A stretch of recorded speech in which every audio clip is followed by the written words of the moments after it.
Welcome everybody to the webinar on aligning CCS supply chains between UK and China. We'll have an interesting hour or two. Without more ado, I think I'll ask Zhang, the director from ACA 21, please to give us an introduction. Over to you, Zhang. Hi, thanks, Joe, and dear colleagues and ladies and gentlemen. Good morning and good afternoon. It's a great pleasure and honor for me to attend to this workshop online and to discuss the opportunities for cooperation between the UK and China in the area of CCS technology. I thank you very much for your very kind invitation. In past 20 years, we have all witnessed CCS moved from being not widely known to where we are today with concrete and steel in the ground. And it is already beginning to contribute to mitigate CO2 emission. CCS has already demonstrated its effectiveness as the only possible near-zero emission solution for large-scale utilization of fossil fuels, and providing an efficient set of technologies for deep decarbonization of the hard-to-abate industries. Furthermore, it serves as a valuable tool for carbon removal to realize negative emissions, making it an essential part of any comprehensive strategy to address climate change. I think both the Chinese and UK governments pay great attention to CCS technology development. As of this year, China has nearly about 100 pilot and demonstration CCS projects. This number is doubled compared with last year. The first large-scale full-chain integrated CCS project has been successfully developed by Changyou oil field with the capacity to capture 1 billion tons of CO2 per year. And the UK is also making significant achievements in CCS technology development. The government has invested heavily in large CCS clusters and hubs. By deploying CCS and low carbon hydrogen technologies, the UK aims to achieve the world's first net zero industrial clusters by 2040. And the implementation of CCS is crucial for both China and the UK to achieve their carbon neutrality objectives. China and the UK have been long-term partners in addressing climate change and promoting CCS technology development. As early as 2006, the two nations collaborated under the Net Zero Emission Core project. A serious capacity building activity had been conducted, including the evaluation of carbon storage capacity, knowledge sharing on CCS, and the exploration of CCS development potential in China. I still remember 10 years ago, the China-UK CCUS Centre was established in Guangdong. I was very honored to attend the opening ceremony and witnessed the important moment of the China-UK CCS technology cooperation. Based on the very solid cooperation foundation within CCS field, now we are considering the bilateral cooperation on industrialization and commercialization of CCS technology. I'm very delighted to see expert and our colleagues attend to this workshop to explore opportunities for future cooperation between the UK and China in the field of CCS. And each country got their own unique strengths in CCS research and development. And I believe that By working together, we can make great achievements and accelerate our progress towards achieving carbon neutrality. Lastly, I would like to express my gratitude to UKCCS Centre for organizing this workshop and inviting us to participate in this workshop. I wish you all a productive and enjoyable session. Thank you very much. Thank you. Thank you very much. And thank you for those good wishes. Right, our next speaker is David Giles, Head of Energy Transition and Integration at the Department for Business and Trade at the British Embassy in Beijing. David. Thank you, John, and thank you, Xian, for your excellent opening remarks. I would also like to thank in advance the other speakers who will present and speak shortly. You will hear expert insights from the UK-China Guangdong CCUS Centre. You've already heard from ACA21, you'll hear from UCL and also from, of course, the UKCCSRC. And thank you so much for setting up this webinar today. I think it's really helpful, and I really hope that this will give some unique insights to UK companies that are joining and also the other organisations on the CCUS backdrop in China and the emerging opportunities there. This is very much a UK-facing webinar today. I'd like to briefly outline why we, the Department for Business and Trade, looked to commission this piece of work to look into CCUS in China in order to support UK-China collaboration at this really important time. As has been mentioned by Professor Zhang, there's been much collaboration between the UK and China on CCUS going back over 15 years. Of particular note was the establishment of the UK-China Guangdong CCUS Centre in 2013, with projects and collaboration progressing very much since then. But we've seen that along with the UK and China moving ahead with policies and ambitions in relation to pursuing net zero and carbon neutrality, there's a real shift in China in terms of what the government are doing, but also at provincial levels, local levels, but also from companies looking to drive forward energy policies and transitions, including along CCUS. So we think there's a real move to commercialize CCUS, and the aim of our department in relation to this is really to support UK companies export goods and services, as well as investing into CCUS into China. And I think what's also really encouraging is what we're seeing in China is there's an increasing compatibility with an industrial decarbonisation model. Just in recent months, you've seen announcements from Shell and partners on the East Coast around Shanghai in China. You've also got Shell and partners working in Guangdong around Daya Bay, very close to where the centre's located. But also more recently, BP and PetroChina announcing collaboration in Hainan in South China, also on CCUS.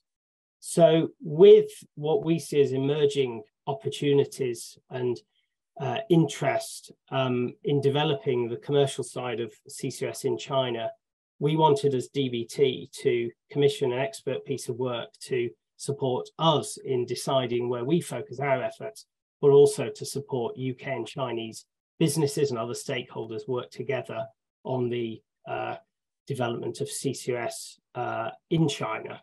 So this report has three broad aims. One is to identify supply chain gaps in CCUS in China. Secondly, to look at UK capabilities in CCUS and where those align with the gaps. And thirdly, to look to what are some of the market access barriers that UK companies could face in entering China, if any at all. And also related to that, to look at the issue of standards, not only challenges, but also where the UK and China can work together on standards across the CCUS supply and value chain. And crucial will be making sure up-to-date views and priorities of UK companies are included in this piece of work. And that's very much where the survey ties in. And you will hear about that later from John. And we really hope that companies and stakeholders will feed into that survey to really support us getting that clear picture of what you are thinking and also what your views are towards China and CCUS. And of course, as the Department for Business and Trade, we engage individually with UK companies, Chinese companies all the time. So we want to make sure that we're doing follow-on from this webinar, this report, talking to you about what the opportunities are in China. I'll conclude there. I very much wish this a very successful session, and I very much look forward to hearing the views and also the follow-on from this. Thank you, and back to you, John. Okay, thanks very much, David. That's a very clear set of objectives. Now we'll get to hear actually what's going on. And I have to say, I've not been traveling to China for the past 2 or 3 years. I think it's going to be quite interesting just what's happened when you take your eye off the ball, as they say in football. So, Liang, please tell us about yes. CCS developments and planning in China. Yes, thanks for attending this meeting. So I would like to briefly introduce the CCUS progress in China, and then so Felix, could you move to the next page? Yeah. So currently, I think there are over 100 CCUS projects in operation and under construction by May 2023, and the number has been growing quite rapidly in the last couple of years since China announced the carbon neutrality goals. And this has been also largely pushed by ARC21 and other department and the ministry in China in the last 2 years. And most of the current CCS projects are in the power sector and in the petrochemical sector, but they are moving towards other industry sectors such as cement, steel, and other industry processing. Next page, please. And we can see a few larger scale CCS projects being developed and now in operational, including the Sinopec 1 million ton CCUS project in Changyou oil field, which has started operation using CO2 for enhanced oil recovery. Next page, please.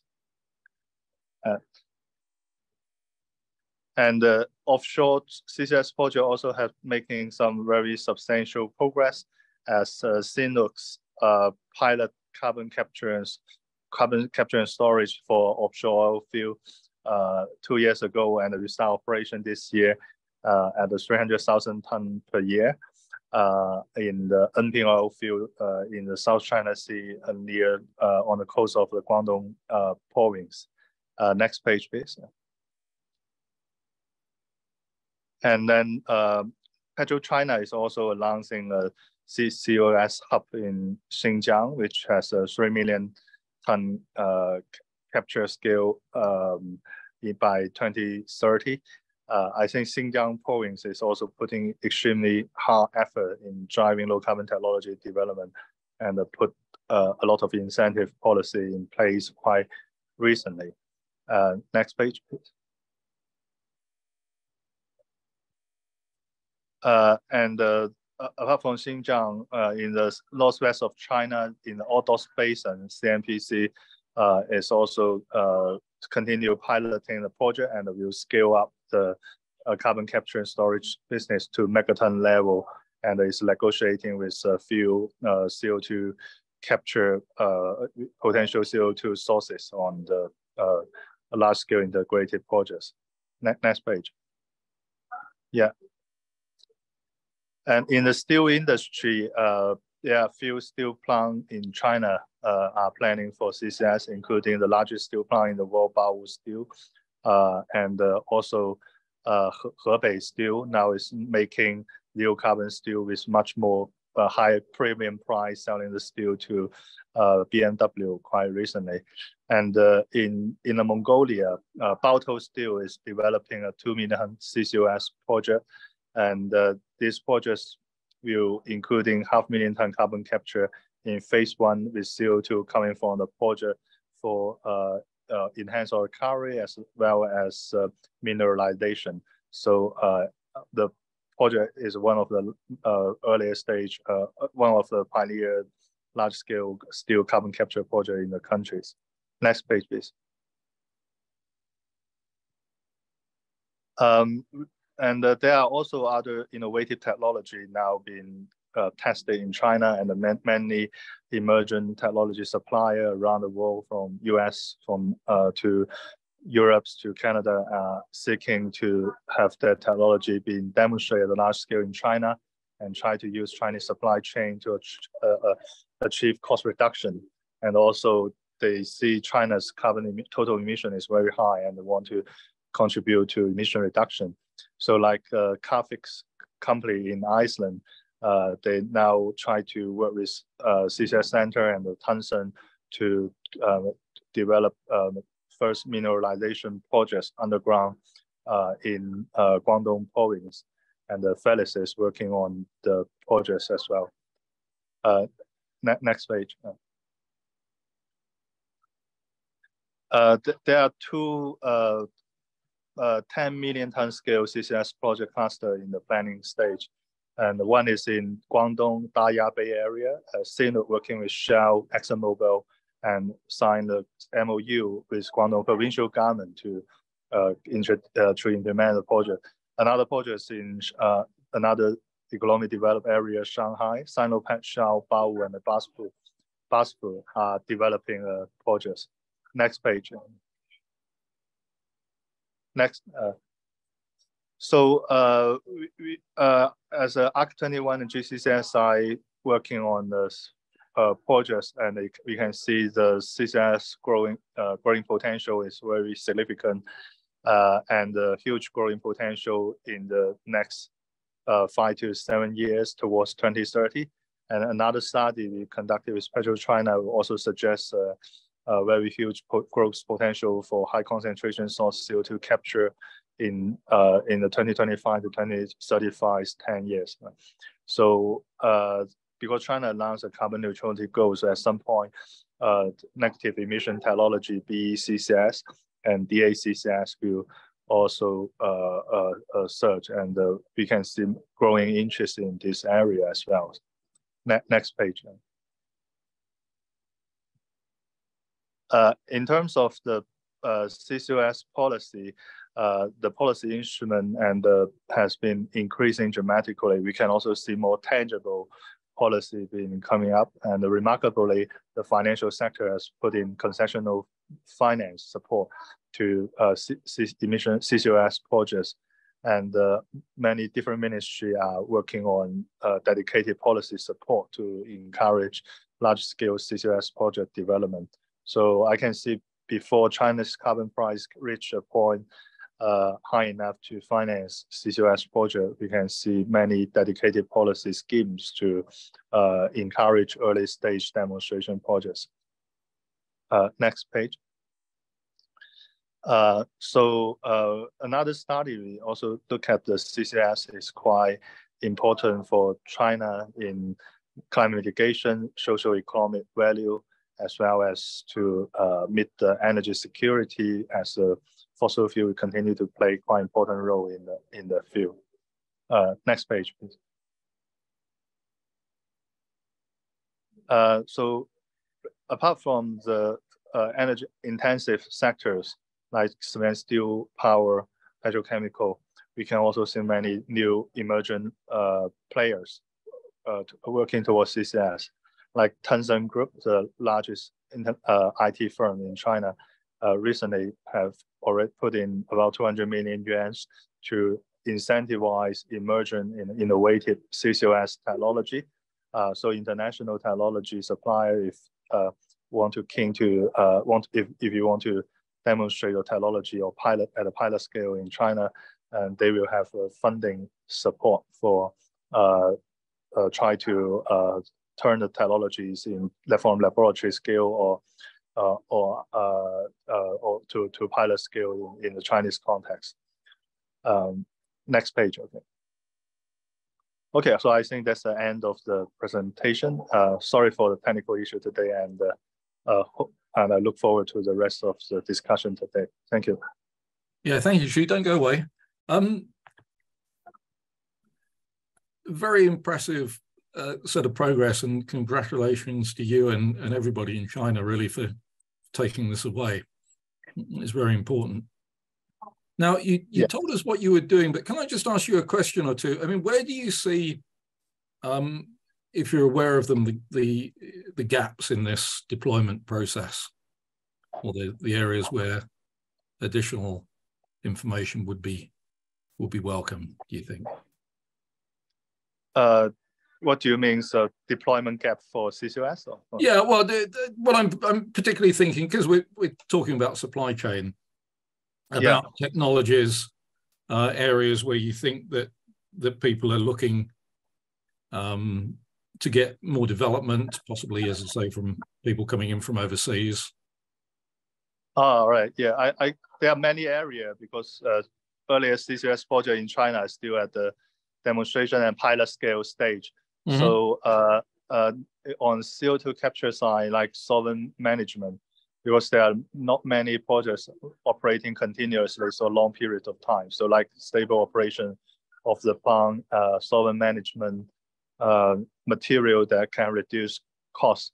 And we have encountered some cost issue in pipe and in different facilities. If you choose a raw material, that you mean corrosion? Corrosion. Yeah.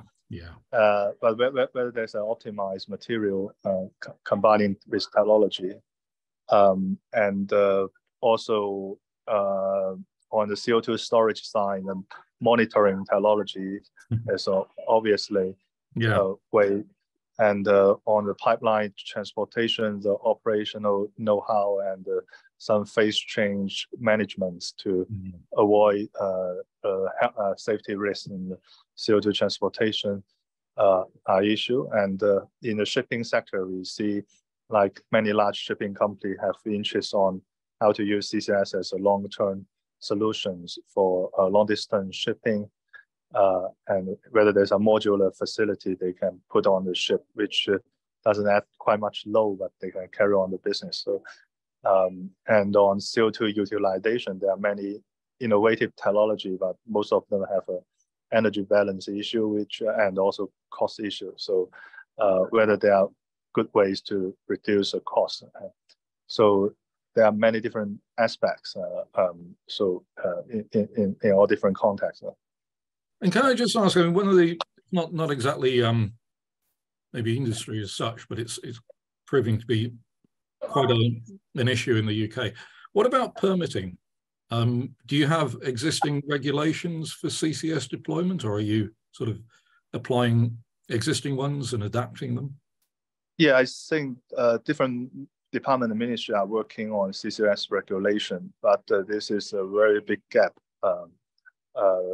on, for example, what CO2 belongs to, and after it's been injection, what's a long-term liability issue, and is insurance a solution? I know like Zurich has launched insurance 15 years ago, whether there's a market in China for CO2 storage, and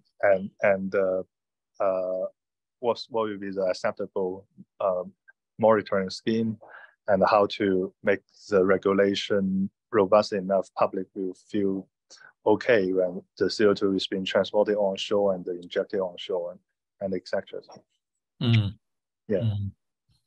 And what about environmental permitting? I mean, that's something we're looking at in the UK. There's sort of two areas really. One, you mentioned about CCS addressing conventional pollutants, but obviously it also introduces the potential for other substances to get into the atmosphere. Is that being considered much? I know that's an area that the UK is concerned about. I mean, to their point of at least making. Yeah, we have talked to a few international regulator on this context on the, like aiming is wasted aiming is flowing out of the column. What will be the long-term health impact? But the regulation, there's a regulation on CCUS related secondary pollution. I think by Ministry of Environment. So you actually have a regulation on that already? I think it's called guidance or standard. Maybe it's a guidance. Okay. But there are many regulations, but until there are projects there, and then people can know how to use it for implementation. Okay. And I think that's a very interesting area.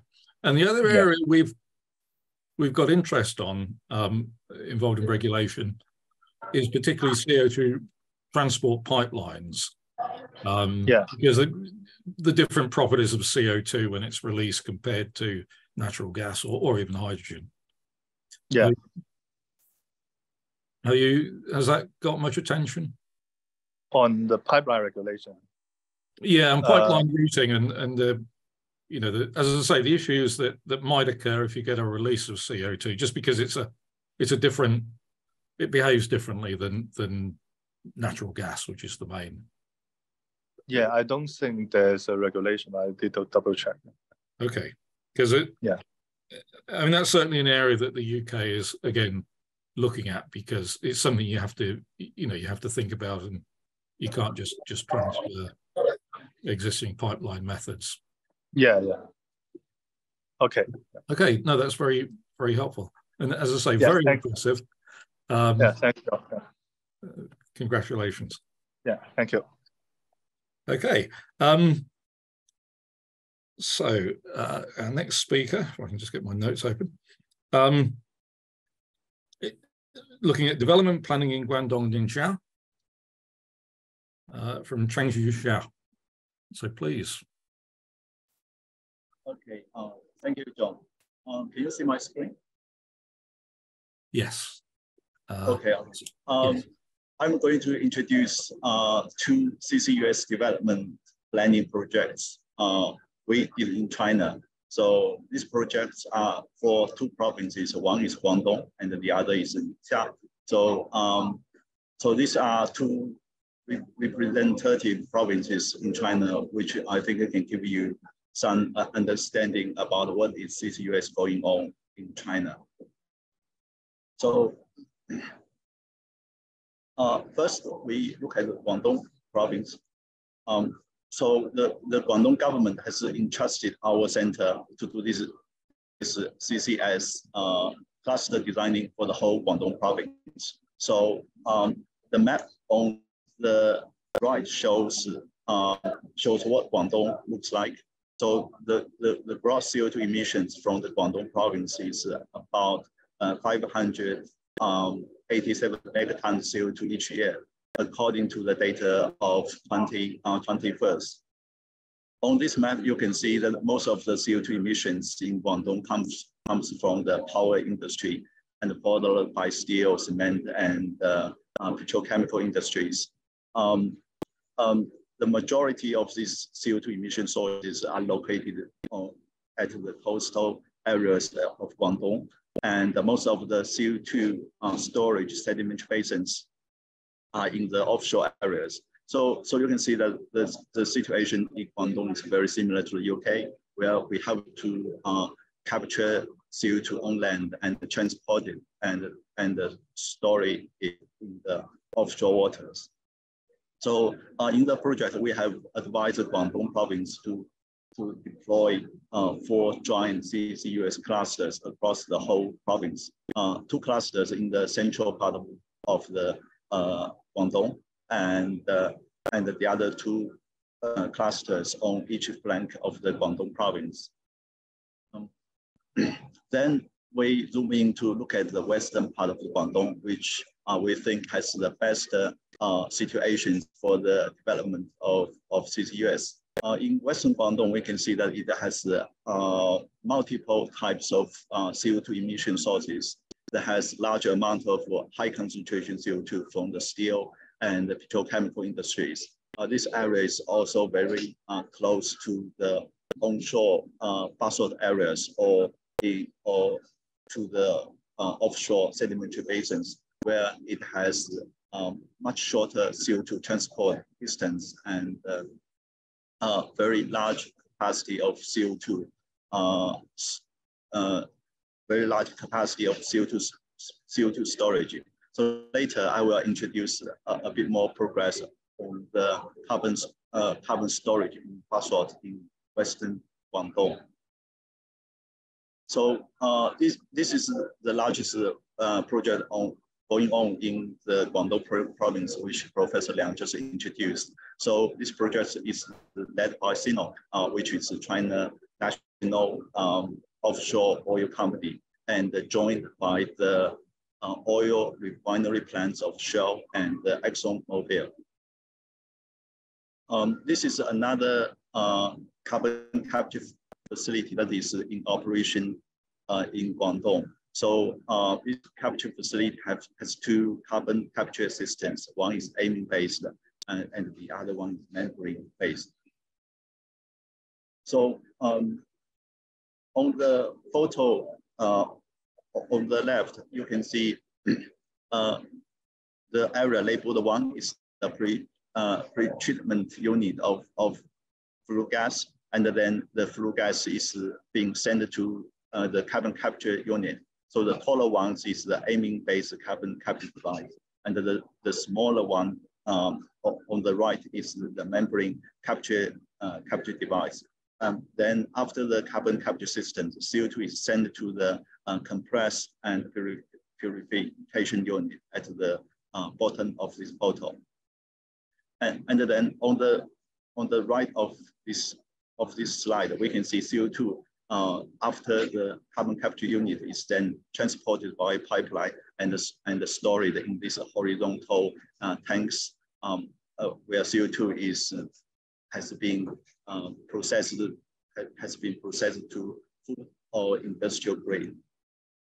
At the carbon capture center, part of the CO2 captured is now being used for algae cultivation. So these two photos shows what the inside and the outside of the algae cultivation platform looks like.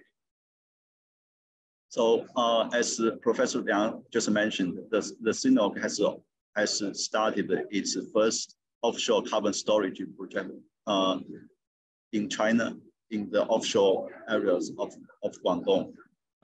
So I think in April, the CNOOC has started the drilling of the first well of CO2 storage. So and then carbon storage, this project is about to start by the end of 2023 or at the beginning of 2024. So in the western part of the Guangdong province, there's a large area of on-land basalt. So these basalt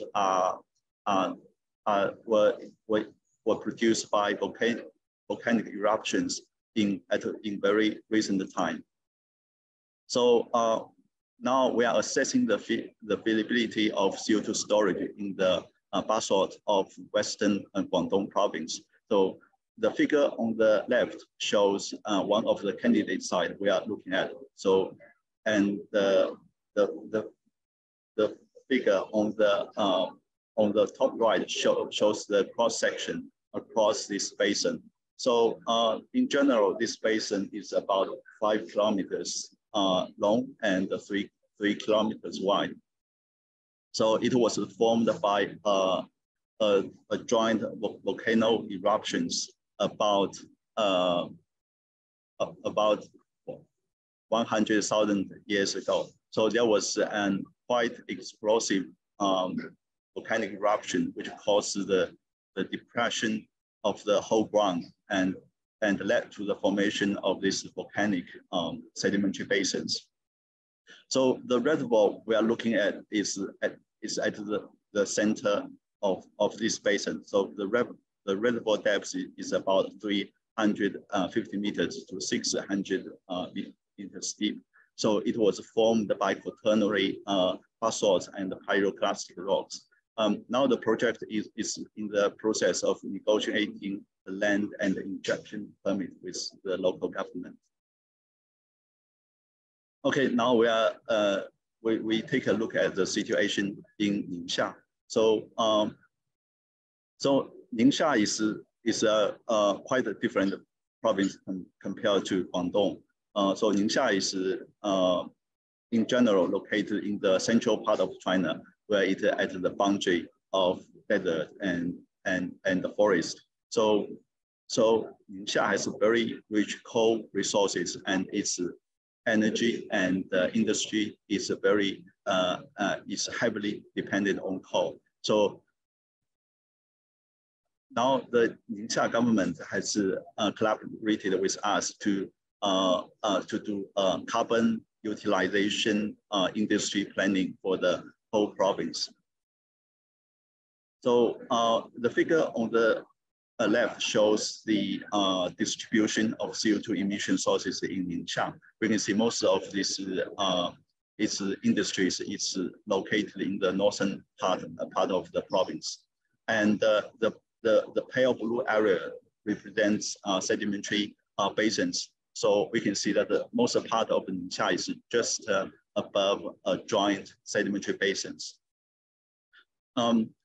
The photo on the right shows what the Ningdong energy chemical industry base looks like. So you can see it's a very it's a giant chemical park, maybe the largest one in the world. So and the total amount of CO2 emission from this chemical park is around 90 megatons a year, and there is sedimentary basins just beneath this chemical park where it can be used for CO2 storage. So you can see that the CCUS conditions is pretty good in this area. So because Ningxia has a very large amount of high concentration CO2 emission sources, so the government want to make use of the CO2 as much as they can before going straight for CO2 storage. Therefore, they find us to do this planning project for them. So Ningxia itself has very sufficient solar and wind resources, and it has very robust chemical industries, making it an ideal location for the development of CO2 utilization technology. So in the project, we have advised over 20 different CO2 utilization methods for various parts of Ningxia. For example, in the north part of Ningxia, where the government want to develop new material industry, and then we have advised the local industry to use CO2 to produce biodegradable plastics, succinic acid, and carbon nanotubes. And in the Ningdong energy base area, where the government want to develop what they call modern chemical industry, we have advised the local companies to use CO2 to produce, for example, methanol, syngas, and gasoline. All of these technologies we have advised for Ningxia has been in the demonstration phases in China. So all these technologies are readily available. It is notable that in the April of just this year, so the Ningdong energy and the chemical base has issued measures for the management of incentives and subsidies for CO2 utilization. So basically, the government will cover the deficit of any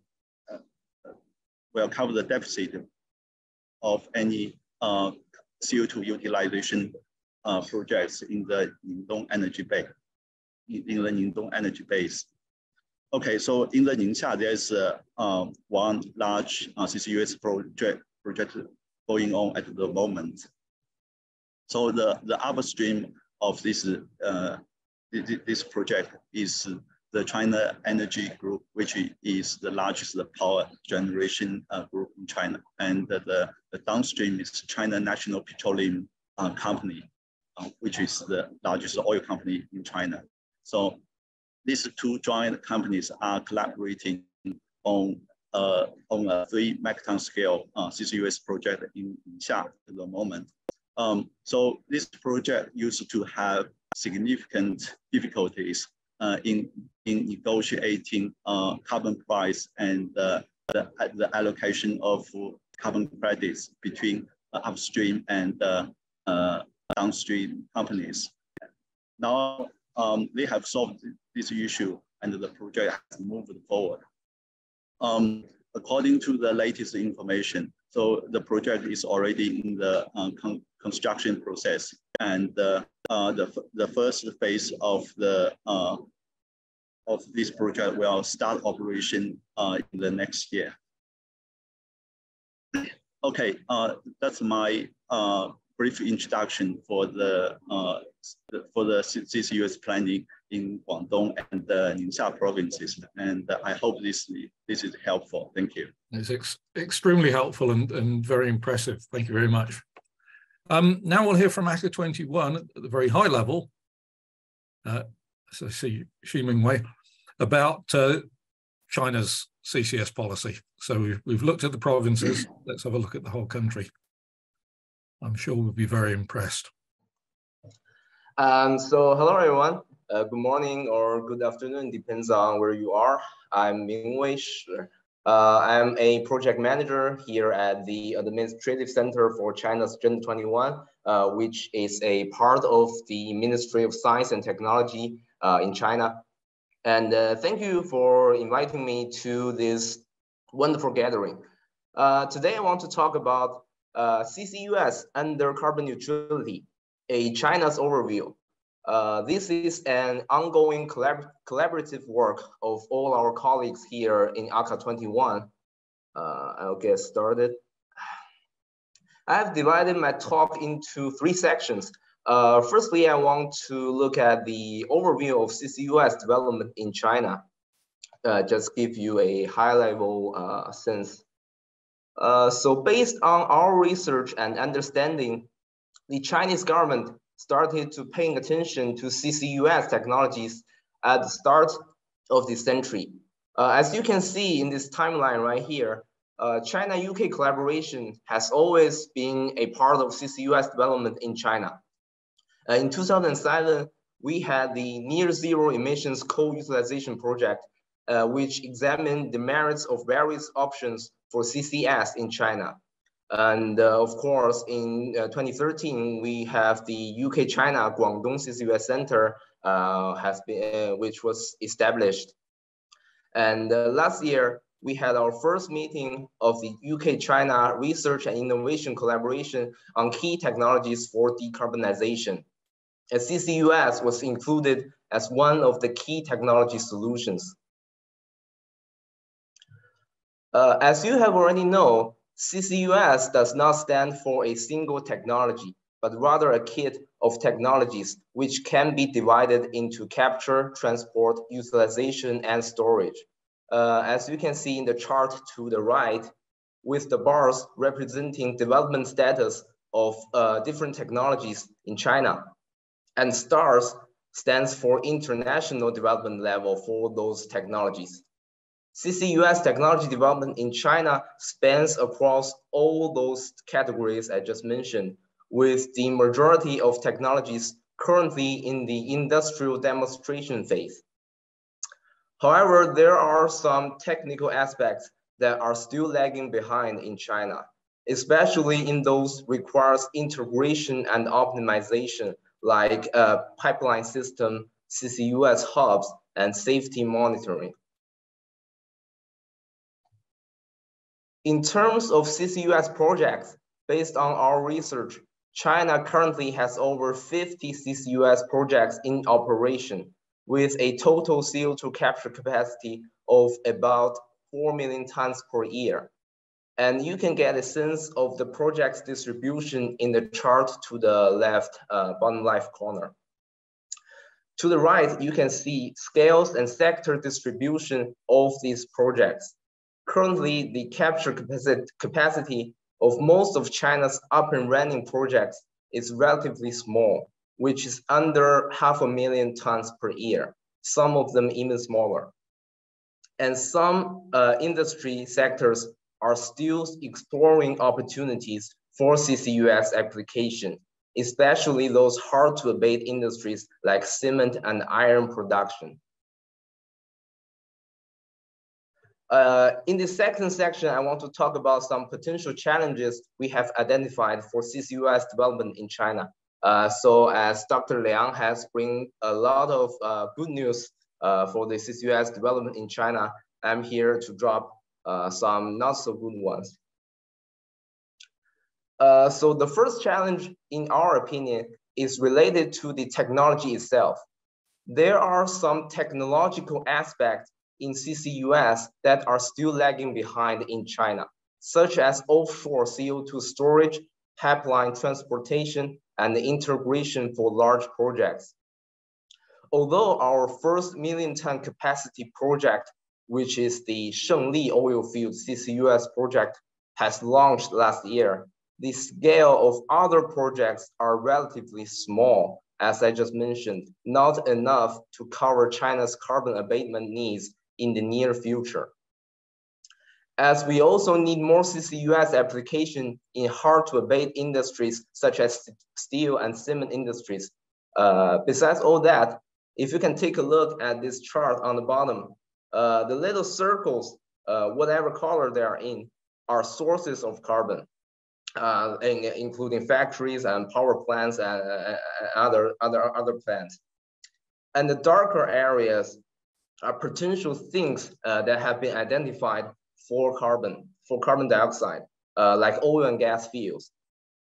And as you can see, the sources and sinks are matched poorly in some regions, without highly developed offshore storage techniques or pipeline systems. It's going to be hard for most of the captured CO2 to find a storage site in the future.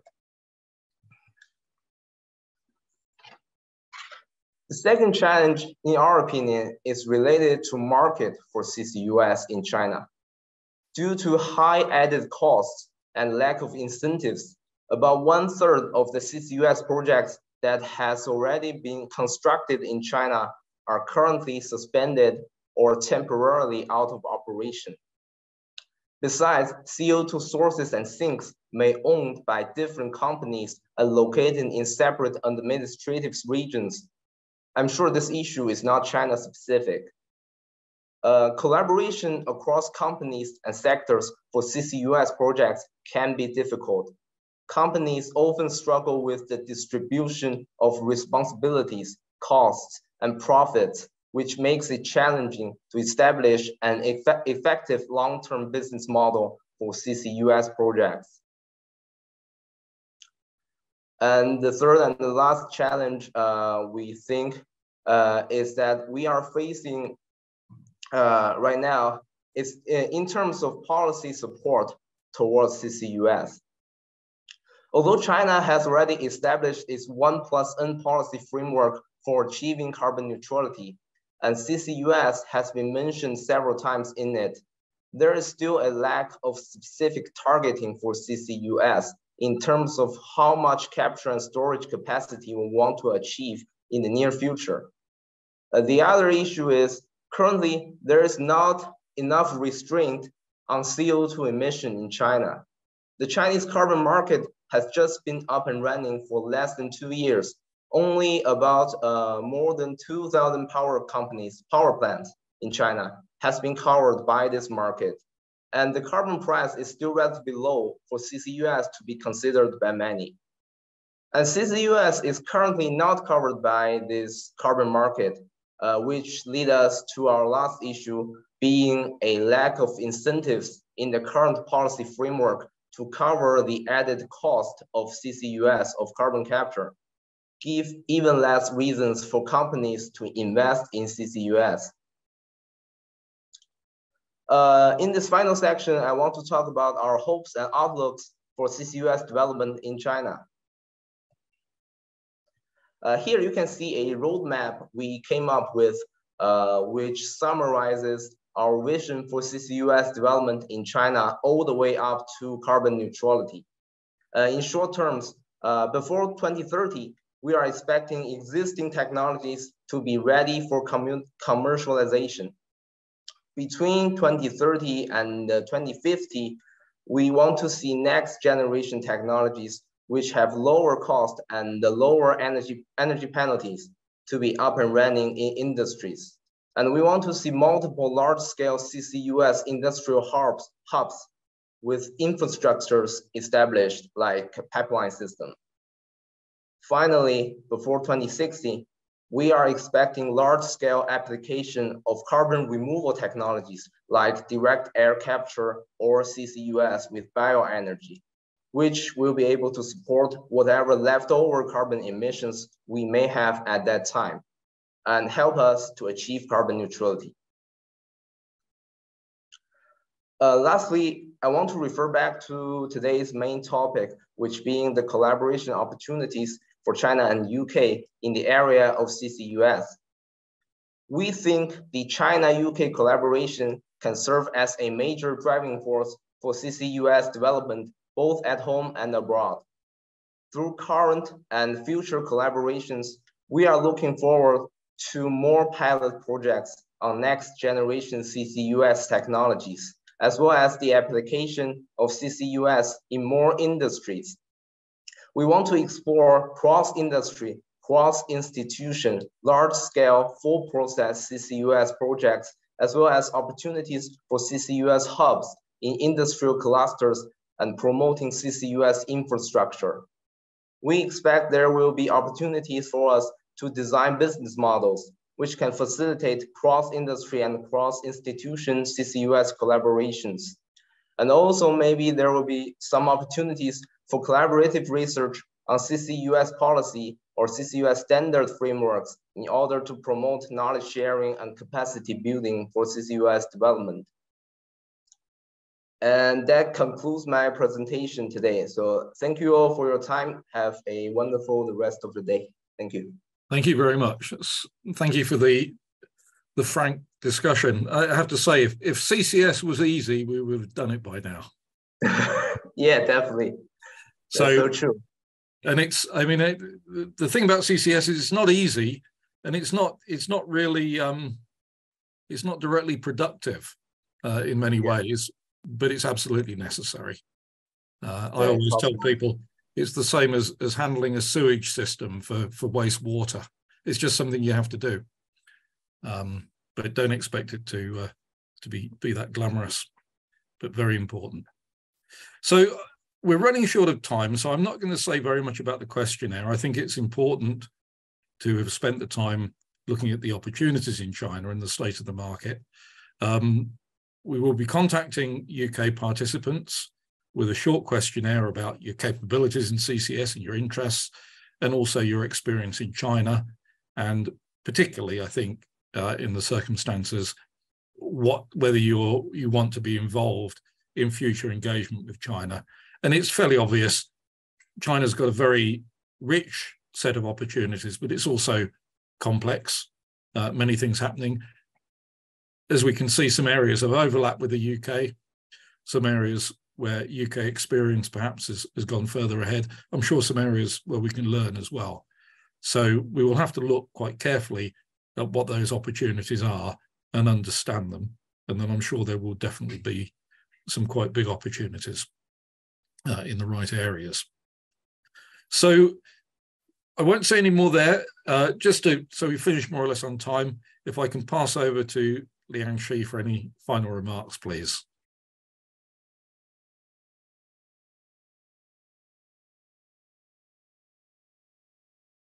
Are you there, Xi?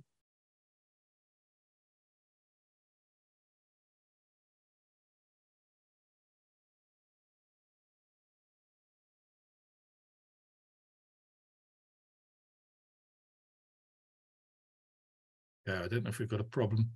I think if we can't get Liang Xi, David, are you there? No. Unmute, David. So yeah. Unmute myself as well. Yeah. Okay. I don't know. Maybe she was expecting me to talk for longer. But can I just ask you? I mean, we've seen the picture of a very long-term engagement with China in the past, going back really further even than NZEC, which started in 2007. How do you see the engagement going forward? I mean, are you looking for, I suppose you'd like some quick wins, but are you also looking for a long-term engagement, which I think is certainly, there's the potential for that in China with a plan going out to 2060? Yeah, I mean, the UK's got obviously net zero ambitions, which is to 2050, and China's got carbon neutrality by 2060. So that's relatively long term. I think what's been really useful to hear, for example, from the ACA 21 presentation just now on the steps. I think that's really really helpful to see that's being looked at in China. And I think the other important thing to maybe say is that there's a real interest in working with China on CCUS from different UK government departments. So I work for the Department for Business and Trade. So we're interested, of course, in short-term opportunities, but I think we need to better understand what are the short-term ones, what are the slightly longer term.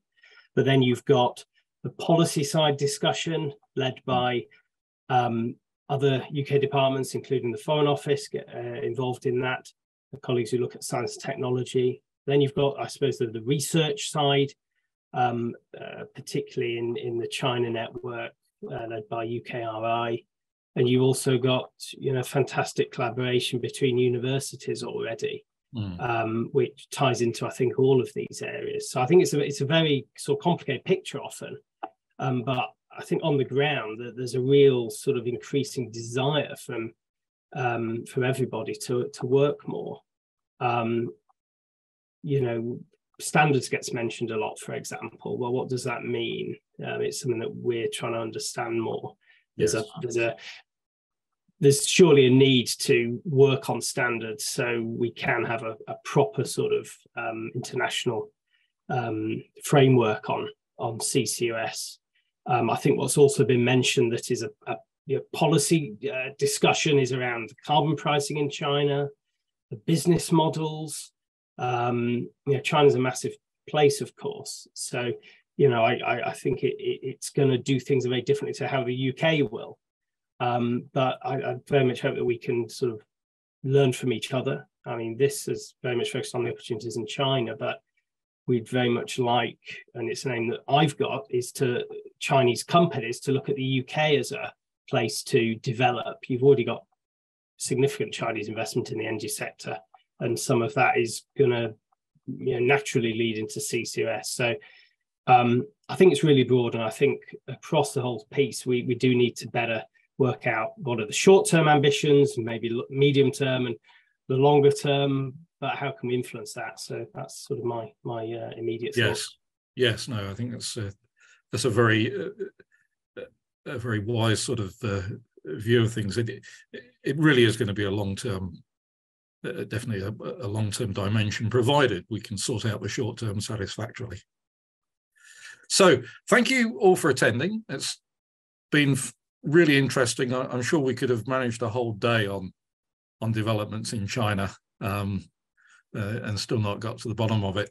What we will need to do, as I say, we'll be following up, and particularly important, I think, will be the follow-up engagement.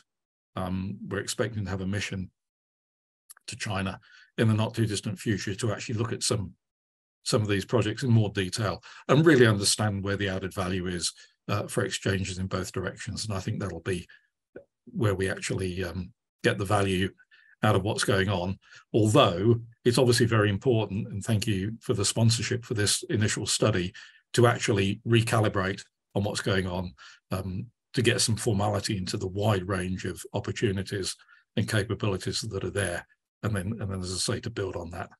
Do you want to say anything, Felix, quickly? I'm okay, John. Thank you for hosting this event. Well, and thanks very much to the Guangdong Centre for making it all possible. So without more ado, I'll close the meeting. Thank you for attending.